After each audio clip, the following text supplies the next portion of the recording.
Quando falamos sobre tempo, muito tem para se falar sobre o que pode ser feito com esse tempo.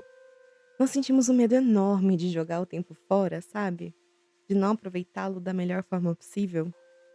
E afinal, o que você faz do seu tempo precisa ser produtivo. Não dá para gastar tempo em algo que não vai para frente, que não tem futuro. O relógio está correndo, então é melhor que você corra também. Corra do prejuízo, faça valer a pena. Corra atrás do sim, da resposta, da riqueza. Pra frente é o único caminho. Preferencialmente com pressa, viu? Sem se distrair, sem perder tempo. Exatamente como uma lógica de mercado, se o tempo vale tanto, é porque ele é escasso. 5 minutinhos a mais de sono, 2 horas no transporte. Mas não eram as mesmas 24 horas para todo mundo? Então por que a maioria ainda corre contra o relógio? Será que eu deveria correr mais? Mas eu não sei se eu tenho fôlego suficiente pra correr tanto. Falam que eu joguei meu tempo fora naquele emprego, naquele relacionamento também. Eu não sabia que dava pra jogar o tempo fora. Talvez o problema seja que eu procrastine demais. Será que eu tô viciada em dopamina? Por isso que eu não sei aproveitar melhor o meu tempo? A questão é que eu me sinto tão cansada o tempo todo. Eu vi aquela pessoa falando no Instagram que todo mundo tem as mesmas 24 horas. Eu deveria me esforçar mais, produzir mais, em menos tempo ainda. Será que eu preciso de tempo para administrar melhor o meu próprio tempo? Ou será que eu preciso comprar aquele curso de 1 ano que ensina como parar de procrastinar a tarefa que levaria mais ou menos uma semana? Se tá todo mundo fazendo tanta coisa, provavelmente o problema sou eu, né? Se tempo é dinheiro, deve ser alguma questão de saber administrar, fazer melhores escolhas pessoais. Eu vi um coach falando sobre isso. Entrar para terapia, receber um diagnóstico, comprar mais um curso de aprimoramento pessoal. Mas eu nem tenho tempo para mais um curso, e nem dinheiro, na verdade. O relógio não para nunca. E eu não deveria parar também, eu não quero ficar para trás nessa corrida. E afinal, eu tô correndo contra o relógio? Ou contra a vida? Contra os outros? Eu não sei quem é meu adversário aqui. Quanto lucro eu ainda preciso continuar produzindo com minhas próprias mãos? 6 dias da minha semana dedicados ao trabalho e a empresa ainda tá em crise? Agora eu não sou mais uma trabalhadora, eles falaram. Eu sou uma colaboradora. Eu tenho que me esforçar todos os dias pela empresa. Perder datas importantes com a minha família, perder o sono, perder o apetite. Mas nunca, jamais, em hipótese alguma, perder a vontade de trabalhar exaustivamente com um sorriso estampado no rosto, 6 dias por semana. E no fim, torcer com todas as minhas forças para conseguir descansar no único dia que me resta. Eu sou Bianca Camargo, psicóloga, pesquisadora e amante da cultura pop. E esse é o Psicologia em Cena, um convite a olhar dialeticamente para as imagens narrativas que nos cercam. Em uma sociedade capitalista, os filmes, séries e narrativas não são apenas entretenimento. Eles produzem modos de sentir, pensar e existir. Então aqui eu proponho uma pausa para refletir criticamente sobre as formas de subjetivação que atravessam o nosso cotidiano por meio das telas.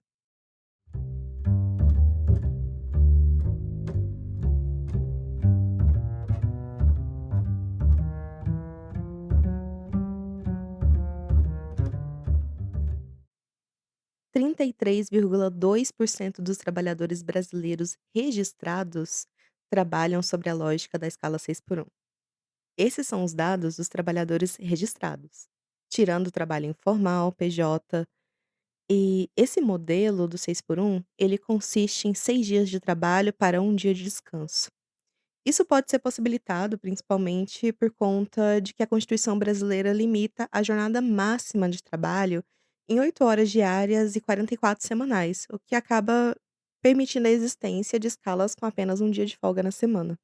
E o que eu acho mais importante, o que eu quero trazer aqui para esse episódio, dessa pauta da 6 por 1, é porque quando a gente fala sobre tempo de trabalho, a gente está falando sobre organização de vida também.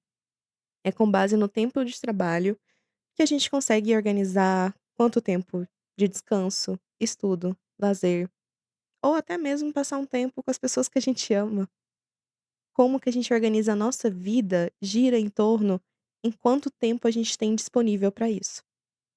Se a gente não tem tempo nenhum, a gente não consegue organizar uma vida, a gente não consegue perceber a vida que está acontecendo à nossa volta. Então, eu quero trazer aqui para o centro dessa discussão como que o tempo ele não vai ser colocado, ele não é colocado como uma mera ferramenta de medida. Ele não está ali só para medir quantas horas por dia você precisa trabalhar, ele é um campo de disputa, na verdade. Tanto que, no materialismo histórico dialético, essa relação de tempo de trabalho ela é entendida como um elemento central na dinâmica de exploração do capitalismo. Karl Marx vai trabalhar essa dinâmica mostrando como que o trabalhador vende a sua força de trabalho, né, essa força de trabalho é a capacidade de produção que ele tem por um determinado período. Só que durante esse tempo, ele produz muito mais do valor que ele recebe, que é o salário. E é esse valor excedente, o que ele produz a mais, que permite o mais-valia, que vai ser a acumulação de capital nesse caso. E nesse processo, além de tudo, o trabalhador ainda perde o controle sobre o seu próprio tempo e sobre a sua própria produção. Ele não tem mais acesso ao que ele produz. Ele produz e não sabe aonde chega, para que chega. Então, ele é alienado de todo o processo que ele está passando, tanto do próprio tempo quanto da própria atividade. E por ser um sistema centrado no lucro, o capital ele não sobrevive sem estender ao máximo essa jornada. Ele não sobrevive sem tentar tirar cada gota dessa atividade. Então, o que eu estou trazendo aqui é que o que a gente está vivendo não é um produto dessa lógica, mas é exatamente a estrutura dela. As jornadas exaustivas, o prejuízo psicológico, social, físico do trabalhador para que ele possa entregar tudo que o empregador busca para que ele possa ter um baixo custo, estabilidade na produção e, consequentemente, maior lucro, só funciona nessa lógica. É uma lógica estrutural feita para funcionar dessa forma.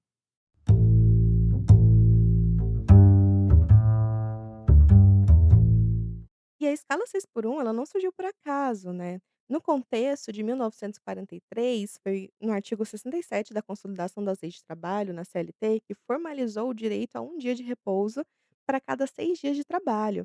E na época, vale lembrar que a gente vivia numa realidade de jornadas ininterruptas, de falta de direitos trabalhistas. Então, essa jornada, naquela época, foi um marco. Que para além disso, a gente também conquistou a jornada de trabalho limitado, o descanso semanal remunerado, o salário mínimo, direito à carteira de trabalho, licença maternidade, férias remuneradas, criação da justiça do trabalho e proibição do trabalho para menores de 14 anos. Todas essas conquistas, uma por uma, foi com base em muita luta do povo trabalhador. Muita luta, muita greve, nada disso foi uma concessão. Nada disso a gente recebeu de mãos dadas.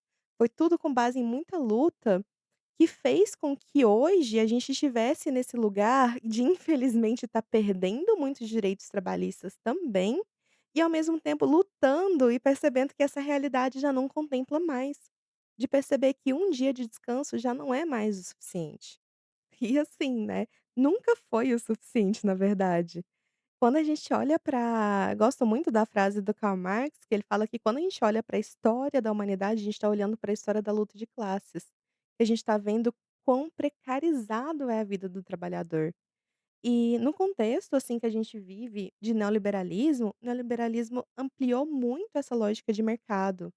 Então, todas as esferas da vida, elas passam a funcionar como se fossem uma empresa. Então, isso acaba incentivando a produtividade constante, a competitividade e essa responsabilização individual. E nesse contexto, o trabalho, ele para de ser só uma atividade delimitada por horário e ele passa a invadir todas as esferas da vida. Então, você trabalha em casa, você trabalha no carro, toda hora você tem que atender uma ligação.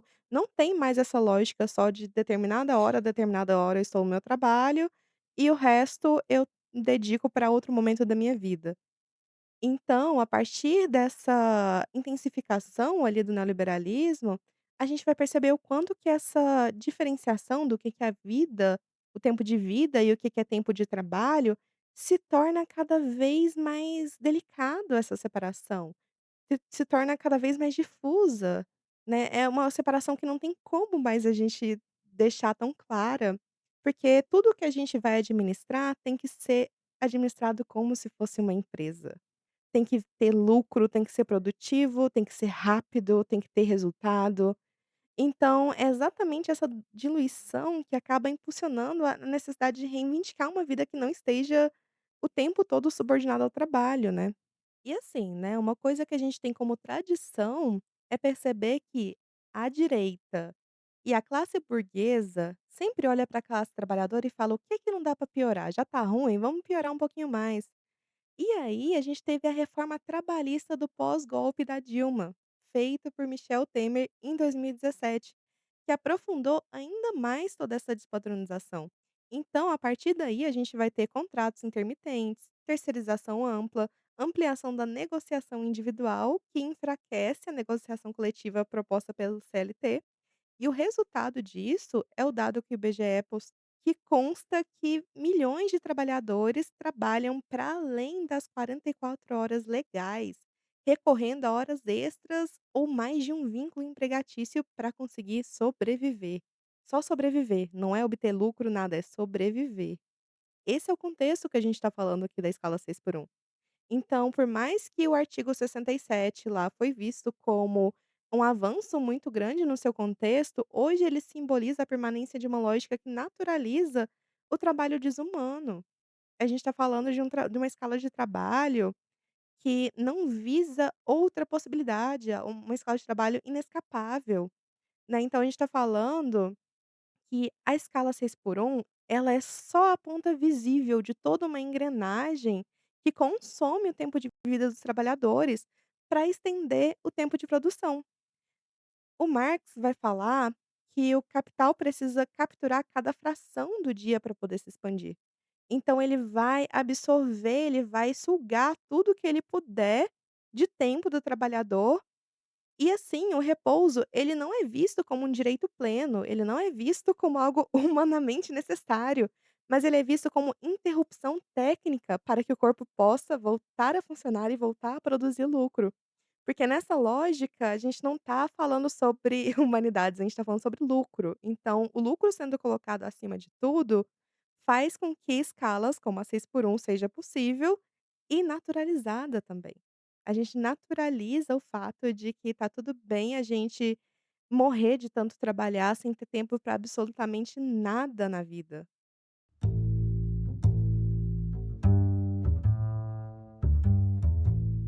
Outro fenômeno que vem de encontro a isso é a pejotização. A quantidade de PJ que a gente tem que trabalha como CLT, mas sem nenhum direito.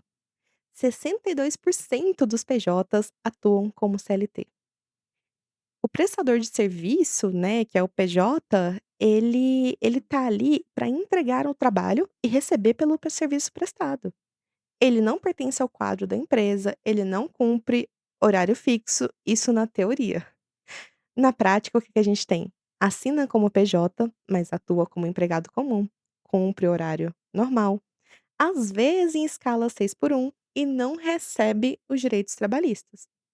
Então, nesse modelo, a gente está falando que o vínculo empregatício, ele não é reconhecido.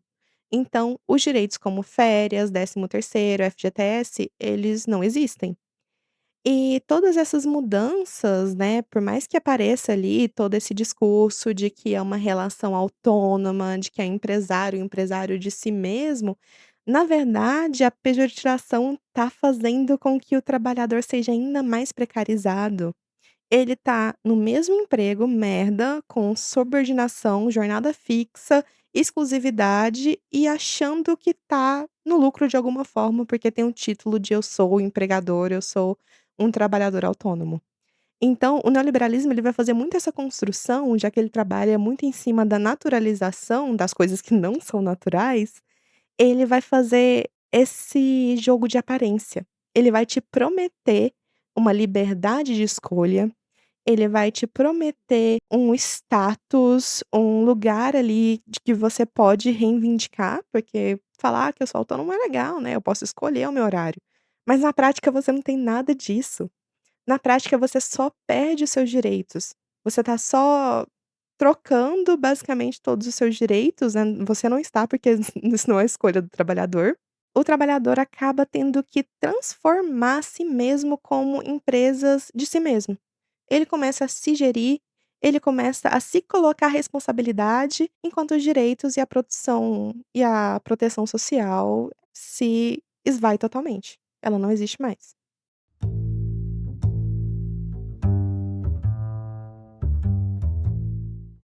E vamos lá, né. Hoje eu trouxe pra gente debater aqui um pouquinho sobre o filme O Pedágio.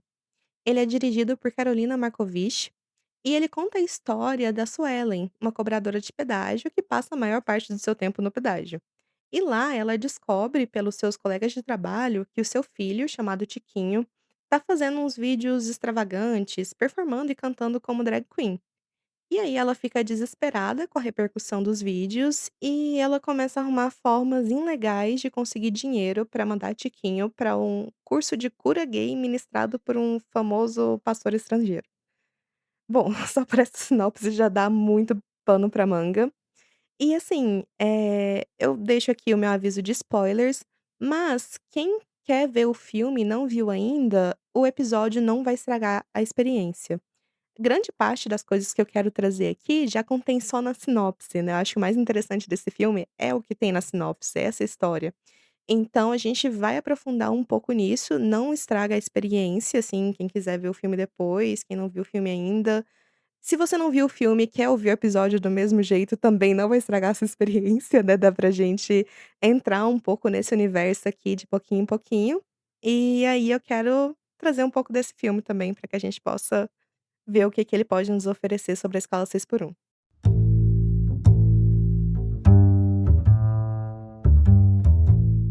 Logo na primeira cena do filme, né, no iniciozinho mesmo, vai mostrando um pouco da rotina da Suelen se arrumando pra ir para o trabalho.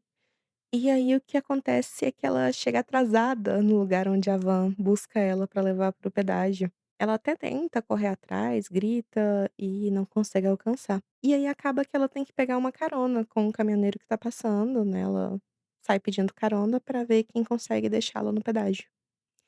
Esse recorte, o filme já começa com uma coisa que é muito cara pra quem trabalha com trabalho com a escala 6x1. Não sei se você que tá me ouvindo, quem tá me ouvindo trabalha ou já trabalhou, mas é como se cada segundo fosse milimetricamente calculado. Tudo precisa ser todos os dias exatamente igual. O tempo que você tem pra arrumar é exatamente o mesmo, você não pode ter o direito de perder o seu ônibus, porque você não tem dinheiro pra pagar um Uber ou outro meio de locomoção para o seu local de trabalho, no caso.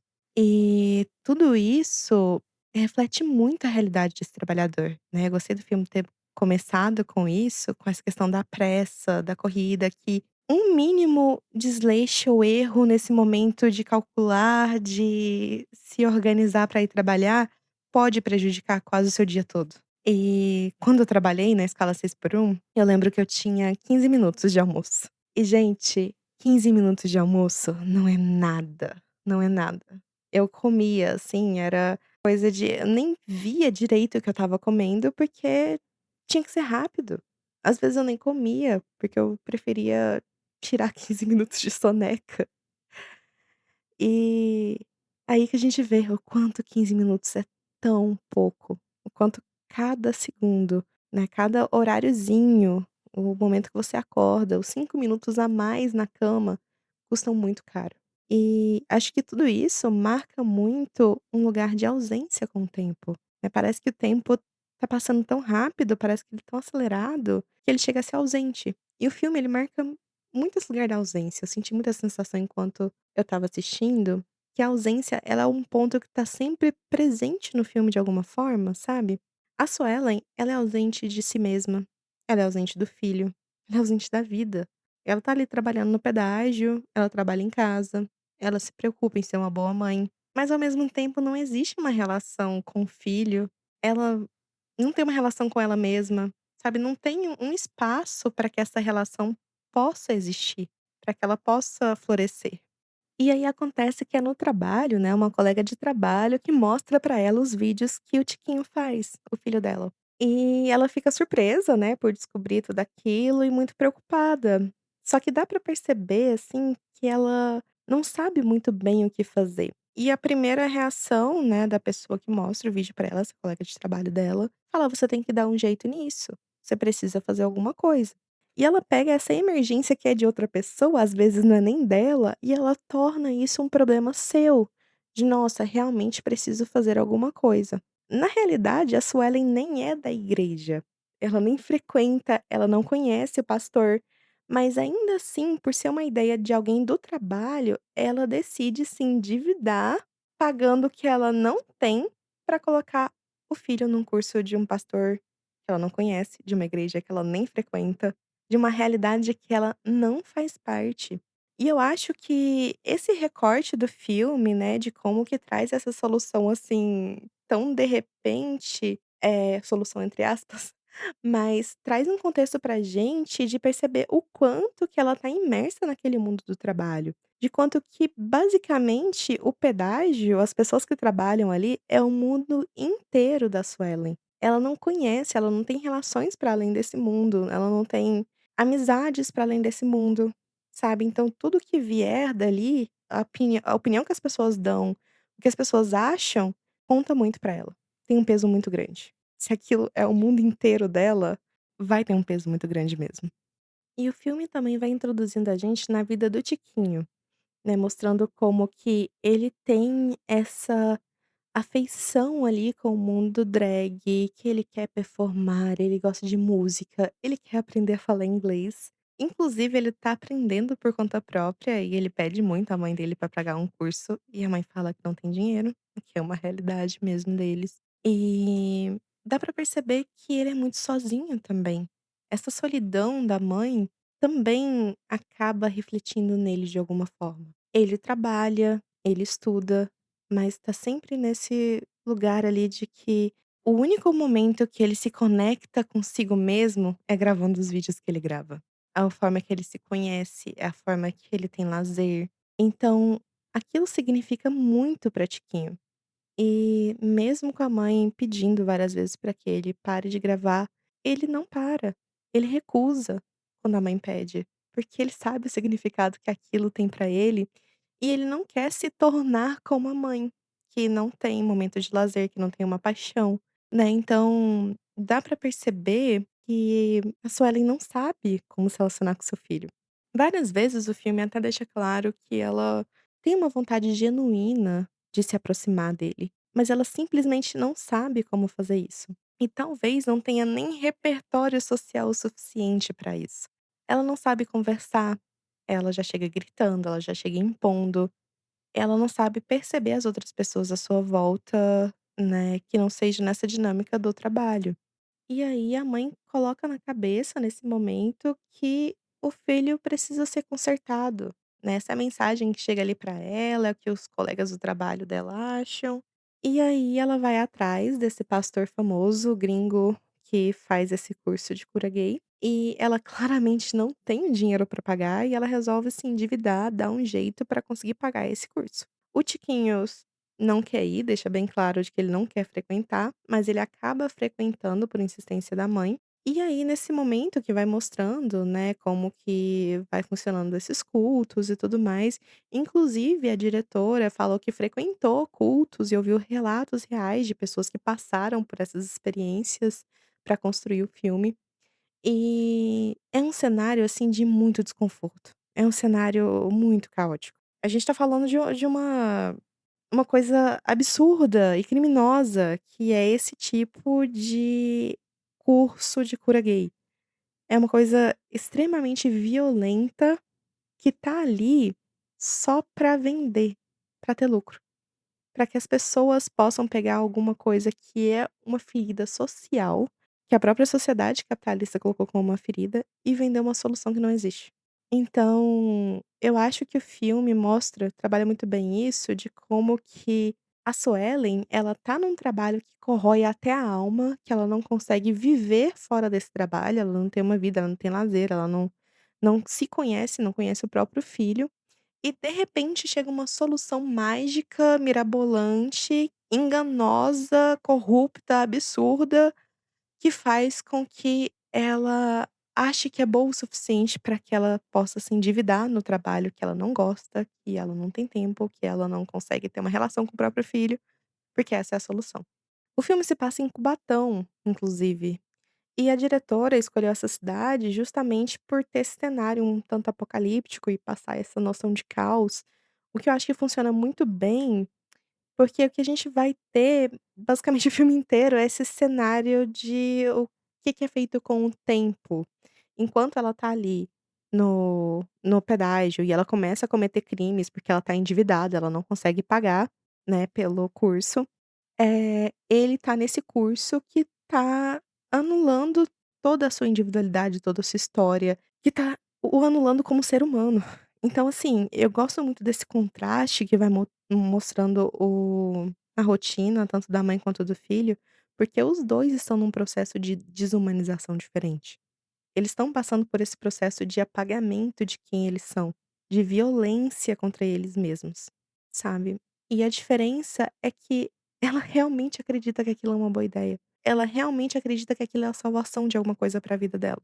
Enquanto aquilo que o filho pedia, inclusive, que ele queria muito aprender a falar, inglês, ela negava. Ela: "Não, não tenho dinheiro agora, não vai acontecer". Então é uma relação tão distanciada que ela não permite sequer vê-lo enquanto pessoa, né, então tem todas esses machucados ali entre relação de mãe e de filho, que deixam muito escancarado sobre a condição social que eles estão inseridos também, né, o trabalho tem muito a ver com isso, a gente não tá falando só de da pessoa que ela é e da pessoa que ele é e os 2 convivendo juntos resulta nessa dinâmica.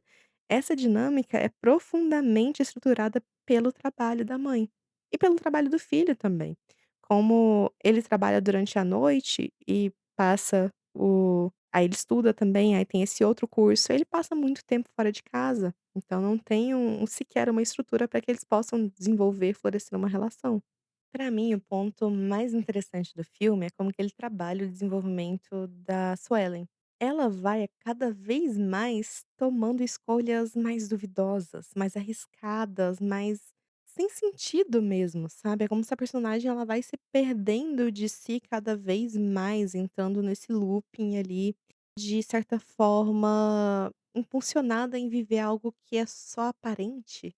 Sabe, é uma construção que ela fica só no raso. Ela se relaciona com o Arauto, né, o parceiro dela, e dá pra perceber que eles têm uma relação ali bem delicada, de vários vai e voltas, que o Arauto ele tá envolvido, né, em crimes, ele acabou roubando algumas coisas, escondendo na casa dela, e ela descobre, eles terminam, ela expulsa ele de casa, e ela volta atrás querendo que ele coloca ela nos esquemas dele, porque ela precisa de dinheiro, né, então ela começa a ajudar eles nos esquemas de roubo, e já dá pra perceber, assim, que é uma relação de que ele acaba, de certa forma, assim, se aproveitando muito dela. Ele acaba tirando vantagem dela, né, o fato de que ele tá na casa dela, então ele come da comida dela, ele esconde as coisas dos crimes dele na casa dela, então dá pra perceber que tem essa relação ali dele se esconder atrás dela. E ela fica incomodada com isso, né, tem os ápices, assim, do filme que ela se incomoda com isso, mas ela sempre acaba retornando por necessidade. "Opa, preciso de dinheiro, ele tem um esquema, eu preciso fazer parte desse esquema". E aí, quando ela começa a colher os frutos desse esquema, ela começa a se perder nessa aparência. Ela vê um relógio que ela gosta muito e ela quer usar ele no pulso, mas não pode, porque esse relógio foi roubado, então vai entregar todo o esquema deles. E ela começa a ter contato com esse mundo que nunca foi sequer cogitado por ela, mas que ele encanta muito, ele promete muitas coisas. E a mesma coisa foi com esse curso de cura gay que foi apresentado para ela, ele prometeu muitas coisas, prometeu um futuro brilhante para o filho e a resolução de todos os problemas que ela tem. Então, ela começa a ser induzida por esse mundo de fantasia, por essas promessas falsas e se perder no meio delas. Ela vai tomando cada vez mais escolhas duvidosas, e entrando nesse universo caótico que ela se apega tanto a essa imagem, que é tudo que ela tem. E aí, é nesse momento, para mim, a parte mais interessante do filme, como que vai mostrar que esses discursos enganosos, fantasiosos, que prometem tudo, prometem ser toda a solução dos seus problemas, tudo que você precisa, você vai comprar esse curso, você vai comprar determinada coisa de aprimoramento pessoal, o tanto que esse tipo de discurso é construído exatamente para quem já não tem nada na vida. Sabe, para aquelas pessoas que são mais precarizadas na realidade delas. Quando você não tem nada que você possa contar, quando você não tem perspectiva nenhuma para o futuro, quando chega uma promessa dessa, você entrega tudo que você tem e mais. Você se endivida para que você possa conseguir usufruir dessa promessa. E uma coisa, assim, que está muito em alta, que a gente pode pensar sobre isso, é todo o discurso Red Pill. O discurso Red Pill, a gente está falando sobre homens que estão ganhando dinheiro, estão monetizando em cima da misoginia, em cima do ódio contra as mulheres. Esses homens estão dando cursos caríssimos sobre misoginia, sobre como violentar mulheres, sobre como dar continuidade em toda essa estrutura patriarcal e misógina que a gente vive. Então a gente está falando, né, eles dão esses cursos de aprimoramento pessoal, que prometem que você vai sair de uma vida merda, porque os caras que estão procurando por esses red pill, às vezes eles nem veem, nem estão com esse pensamento ali com eles, mas eles estão numa condição de vida tão merda, eles estão numa condição de vida tão precária, que eles compram o discurso. Que eles pagam caro pelo discurso. Então, eu acho que o filme, ele traz muito essa realidade ali, né, de como que a Suelen não tinha contato nenhum com a igreja, em momento algum mostra que isso é algo relevante para ela. Mas pelo fato de alguém vender como a solução dos problemas, já não, o seu filho precisa ser consertado, porque assim tudo vai dar certo na sua vida e ele vai ter um futuro, ela compra isso de coração, ela entrega tudo pra isso, porque ela já não tem esperança nenhuma. A vida dela não dá condições de esperança pra ela. Então acho que o filme ele faz muito bem esse trabalho de mostrar pra gente o tanto que esses discursos são perigosos, porque eles são feitos pra essas pessoas. Eles sabem muito bem fisgar o desespero, sabem fisgar quanto que a pessoa tá completamente desesperada e perdida, e pra ela qualquer luz no final do túnel é o bastante, é o suficiente pra que ela possa se agarrar àquilo e tentar com todas as forças. O que é muito absurdo da gente pensar assim, o tanto que é uma picaretagem o que essas pessoas fazem. Elas estão monetizando em cima da dor alheia. E isso acontece demais, demais.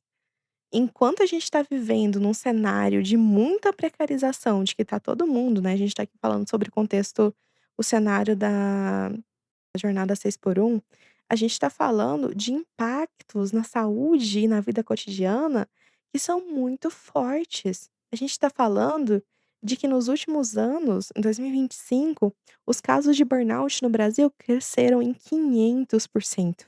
Gente, 500% é muita coisa. Então a gente está falando de uma escala de trabalho, de uma realidade de trabalho, que está fazendo com que as pessoas literalmente trabalhem até não aguentar mais, até entrar em colapso. Então a gente está vivendo numa era de precarização da vida no geral, uma precarização da sobrevivência, da condição de vida que a gente tem, e cada vez mais é comum a gente ver discurso de coach, discurso vendendo curso de aprimoramento pessoal, vendendo milagres que não existem. Esses milagres, eles não se concretizam. Não existe um curso, não existe uma receita de bolo que vai fazer com que a realidade do Brasil com 500% de casos a mais de burnout no último ano, mude, que não seja a estrutura. A gente tá falando de um problema estrutural, não é um problema individual. Se a gente tá falando de de um contexto que tem tanta gente adoecendo pelo trabalho, não tem como ser um problema individual. É um problema estrutural. É a forma que a gente está se organizando. É a forma que a sociedade está vendo o trabalho. Eu trouxe alguns números aqui para a gente ter noção da dimensão do trabalho. O Brasil bate 546 mil afastamentos por saúde mental em 2025 e bate recorde pela segunda vez em 10 anos. A gente tá batendo recorde de esgotamento mental. A gente tá trabalhando até pifar, sabe, tá trabalhando até o limite. Um a cada 5 profissionais de grandes corporações sofre de esgotamento no Brasil. Um a cada 5, gente. Isso aqui é muito grande.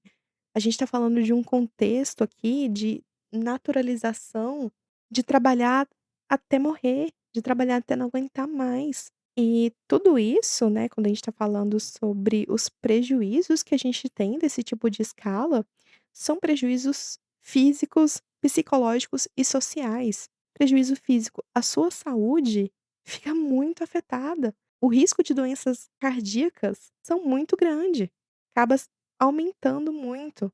Dano psicológico a gente nem se fala, né? Um restante de burnout, ansiedade, depressão, os afastamentos por razão psicológica são um dos mais comuns. E prejuízo social é algo que é muito caro também.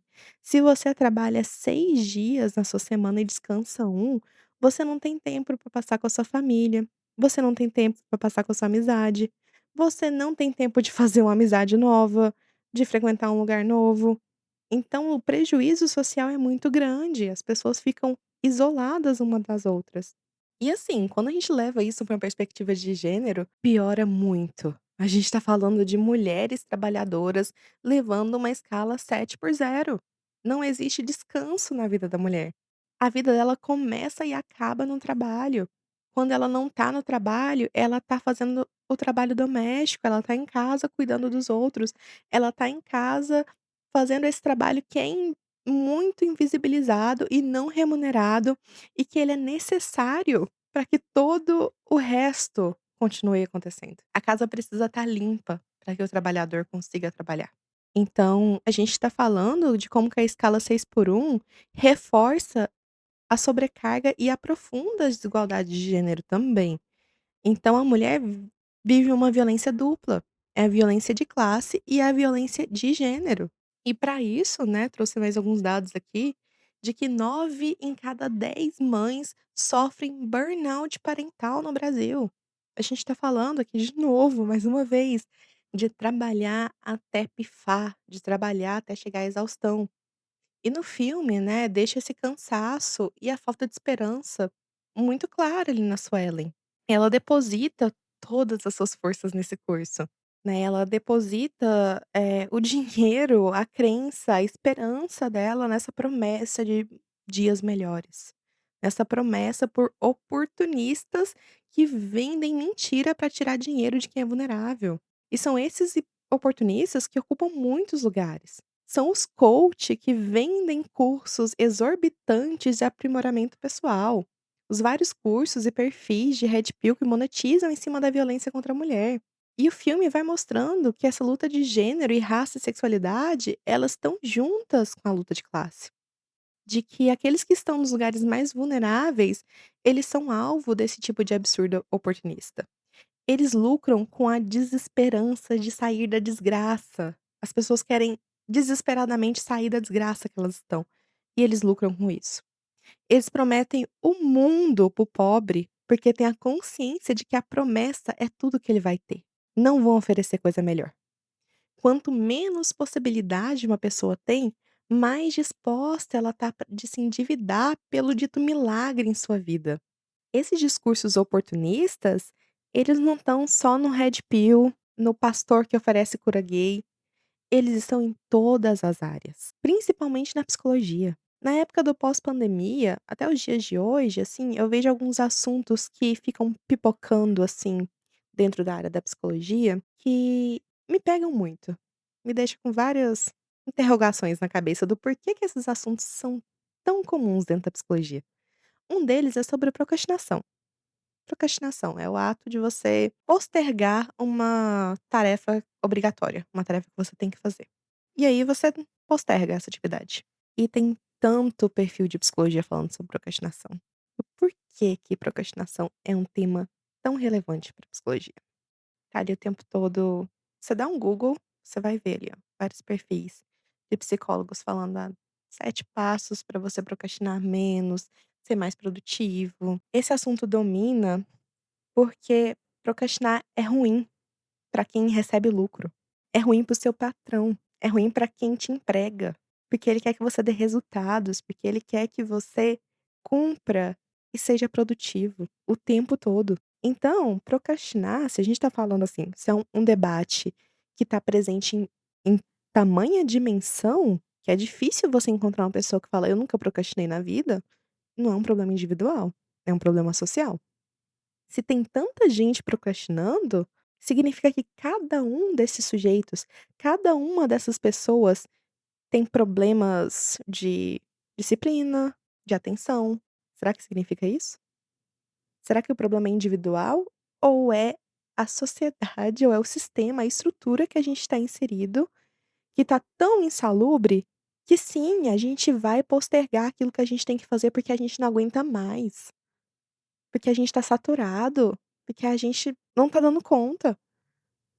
Então, assim, eu trago isso da psicologia, que é um tema muito caro pra mim, de ver tanta gente que tá completamente adoecida do trabalho e as pessoas da psicologia que estão em condições de cuidarem das outras pessoas, não estão dispostas a oferecer esse cuidado, porque isso não é cuidado, gente.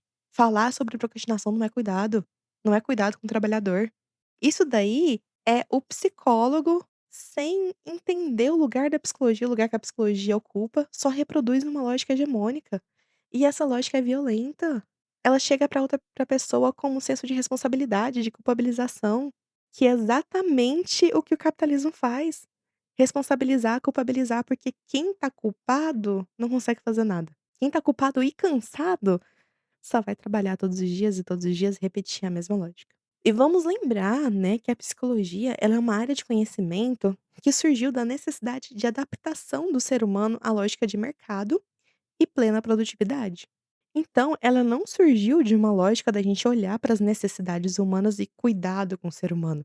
Ela surgiu do o que que a gente pode fazer para esse sujeito produzir mais. Como que a gente pode consertar um ladinho aqui, para que ele possa entregar mais resultados. A psicologia surgiu como uma forma de proteção à propriedade privada. Aquelas pessoas que trabalham precisam entregar mais. Então, é um convite que eu faço para que todos nós, quem é profissional da psicologia, quem é estudante de psicologia, até quem minimamente se interesse por psicologia e nem é da área, para que possa fazer um pouquinho desse movimento de questionar a neutralidade. Porque a psicologia não é neutra, ela é muito bem posicionada. E a posição dela é contra o povo trabalhador, é a favor da burguesia, é a favor da produção extrema. Então, se a gente não exercitar esse olhar, se a gente não questionar esse lugar da psicologia hegemônica, a gente vai estar só reproduzindo mais violência.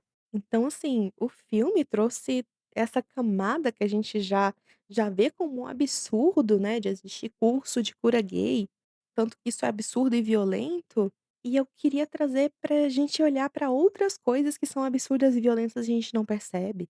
De que pode parecer bobo, mas um postzinho que fala 7 passos para parar de procrastinar, também é oportunismo, também tá lucrando em cima da desgraça de quem tá se matando para trabalhar. Esses cursos, aprimoramento pessoal, coisas que prometem que você vai mudar a sua vida se você seguir esses passos, é um absurdo, isso é muito violento. Então, da mesma forma que a gente pode olhar para a violência que é um curso de cura gay, que a gente possa olhar a violência que é um curso de pare de procrastinar. Tem agora o viciado em dopamina, deixa de ser viciado em dopamina, você passa muito tempo no celular. Isso é violento. O trabalhador ele não tem tempo para nada. A gente tá falando de uma escala 6 por 1, que a pessoa tem um dia de descanso, a pessoa vai estar tão cansada no tempo que sobra para ela descansar, que ela não vai ter condições de elaborar alguma coisa, ela vai pegar o celular e ficar rodando. Não existe vício em dopamina. Isso não existe. Isso é um problema inventado para vender uma solução que também é inventada. Então, assim, gente, é necessário que a gente possa ter, esse lugar ali de endereçar, de entender da onde isso vem, para que a gente possa nadar contra essa maré. Para que a gente possa criar outras possibilidades de existência, que a gente possa entender que o nosso problema é porque a gente está trabalhando demais e recebendo pouco, recebendo quase nada para poder sobreviver. Então é uma necessidade ética que a psicologia se posicione pelo fim da escala 6x1. Não existe uma atuação em saúde mental sem a luta de classe.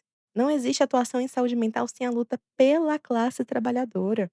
Então, meu convite aqui é para que a gente possa desnaturalizar certos discursos. A gente não cair nesse tipo de discurso oportunista que vai te vender a solução de todos os seus problemas, mas para isso você vai precisar se endividar, pegar um empréstimo e vender sua alma. A gente entender que tudo isso é estrutural, é de classe. A gente fazer esse desmonte dessa naturalização ali de que culpabiliza a gente o tempo todo, de que responsabiliza e isola o indivíduo. Basicamente tá todo mundo sozinho, isolado na tela de um celular, vendo realidades que não existem, que não são reais. O que é postado nas redes sociais não é real. E acaba que para a maioria das pessoas o que elas conseguem ter de aparato social, de vida social, é a rede social. Isso é um problema muito grande. Individualizar o problema nunca é a solução, nem apresentar soluções mágicas para problemas que são estruturais. Marx já falava que a exaustão do corpo, ela não é um efeito colateral, ela é parte do funcionamento do sistema.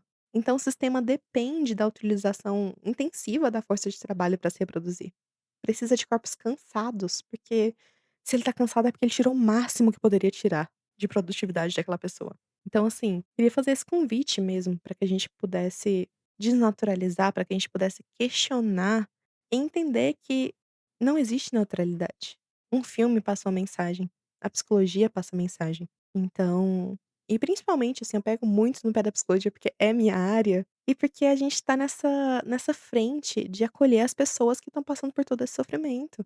Então, é necessário que quem esteja acolhendo as pessoas seja apto a fazer esse acolhimento, e não só adaptar a pessoa para produzir mais. Então, busque por psicólogos e psicólogas que se posicionam contra a escala 6x1, que não compram um discurso de psicologia neutra, porque não existe psicologia que não seja política. Não existe uma psicologia que não esteja localizada numa sociedade, numa estrutura específica. Então, não dá pra não levar isso em consideração. Não dá pra não levar em consideração o quanto que tá todo mundo adoecido de trabalhar demais. Outro discurso que é muito comum também é a favor da liberdade pessoal de escolha. O famoso "eu sou a favor do cara negociar com o patrão". E no Brasil, essa ideia de respeito à escolha individual, ela ganha muita força, principalmente depois da reforma trabalhista em 2017, que acabou instituindo o princípio que o que deve ser negociado entre o patrão e o empregado deve prevalecer sobre o legislado. E isso é muito difícil. Essa questão, assim, é muito delicada, porque nos termos formais, isso sugere uma maior autonomia. Só que essa liberdade, ela precisa ser analisada à luz das condições materiais reais que a gente tem. E nas condições reais, a negociação entre patrão e empregador não ocorre nas mesmas condições de igualdade. Então a gente está falando que o trabalhador, ele é compreendido como alguém que precisa vender sua força de trabalho para conseguir sobreviver. O empregador, ele pode esperar alguns dias, ele pode esperar uma semana para preencher uma vaga. O trabalhador, ele não pode esperar um dia para conseguir comer, para conseguir pagar aluguel, para conseguir viver. Então a gente tá falando de não tem igualdade nessa relação. Essa relação é uma relação assimétrica. Enquanto o empregador, ele pode contratar ou não, o trabalhador depende dessa vaga para garantir a sua sobrevivência. Então essa negociação, ela tende a ocorrer sob pressão, ela na verdade é uma coerção. Não existe negociação nesse cenário. Então essa ideia de negociação individual, ela cumpre uma função ideológica. De novo, uma promessa que te promete autonomia, liberdade, né, flexibilidade, só que na verdade ela tá ocultando a desigualdade estrutural que caracteriza essa relação. Ao prometer a flexibilidade, a autonomia, você não lembra que você sempre vai estar abaixo de seu chefe. Não importa o que acontecer, ele está resguardado e você não. Então, é puramente função ideológica de ocultar essa desigualdade, de naturalizar a desigualdade mais uma vez. Outro discurso que também é muito comum é o: "Ah, mas a economia vai quebrar sim". Foi o que disseram todas as outras vezes que a gente lutou e batalhou para conquistar um direito. É sempre assim. Sempre a economia está em risco, a economia vai cair e continua aí, não continua? Só é contra o fim da escala 6 por 1 quem se beneficia diretamente da exploração do trabalho exaustivo. E mesmo se a gente conseguir derrubar, vai ter muita luta pela frente, porque eles vão continuar fazendo com que o trabalhador continue trabalhando 6 por 1, mesmo se abolir o 6 por 1, porque dá lucro. Então a gente tem uma luta muito grande, é importante se posicionar. É importante que essa luta não seja contra o relógio, a gente não tem que lutar contra o relógio. Nossa luta é de classe. A gente tem que lutar contra quem obtém lucro com base na exploração. O movimento Vida Além do Trabalho, que foi o movimento que encabeçou, né, que começou toda essa discussão do fim da 6 por 1, tudo isso foi um movimento que não começou na Câmara dos Deputados. Foi um movimento social. Foram as pessoas que se mobilizaram ali de entender que tá cansativo, né. Esse movimento ele surgiu todo nas redes sociais, inclusive. Foi de forma bem simples e despretensiosa, com uma publicação feita em rede social pelo influencer digital Rick Azevedo.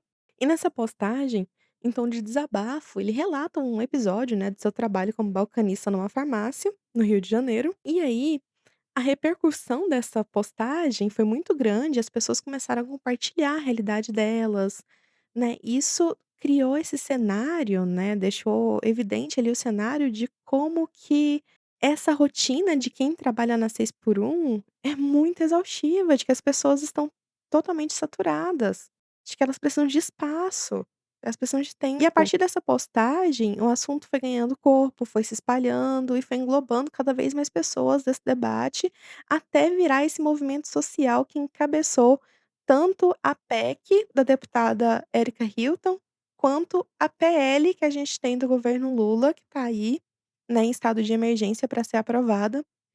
E é muito importante que a gente entenda da onde que vem esse movimento, né, de que tudo isso foi encabeçado por movimento social. É o povo falando que não aguenta mais. É o povo falando que a gente precisa lutar para acabar com essa escala desumana.